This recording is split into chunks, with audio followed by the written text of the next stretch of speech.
তেনেকুৱা অনুপ চেতিয়াকে মোকে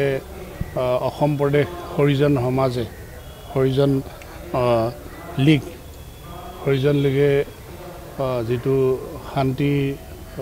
পুৰস্কাৰ আগবঢ়াইছে বঁটা আগবঢ়াইছে সেইটো আমাক নতুন এটা অধ্যায়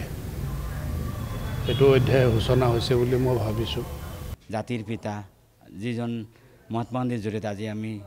ভাৰতবৰ্ষৰ স্বাধীনতাৰ মুখ দেখিছোঁ সেই দেশত আমি জীয়াবলৈ সক্ষম হৈছোঁ আজি দুখীয়া দৰিদ্ৰ শ্ৰেণীৰ মানুহৰ পৰা উঠি আহি আজি আমাৰ দেশ ভাৰতবৰ্ষ নহয় গোটেই বিশ্বত আজি আমাৰ ভাৰতবৰ্ষখন উন্নত দেশ হিচাপতে পৰিগণিত হৈছে আৰু সেই দেশত আজি আমি জীয়াই থকা আৰু মহাত্মা গান্ধীৰ দৰে মহান ব্যক্তিৰ মাধ্যমতে আমি জীয়াবলৈ সক্ষম হৈছোঁ বা ভাৰতবৰ্ষত জন্ম লোৱাটো আমি খুবেই ভাগ্যৱান হৈছোঁ গোটেই পৃথিৱীয়ে আজি আমাৰ দেশক ইমান সন্মান কৰিছে আজি বৰ্তমান চৰকাৰ নৰেন্দ্ৰ মোদীজীৰ দিনতে আজি আমি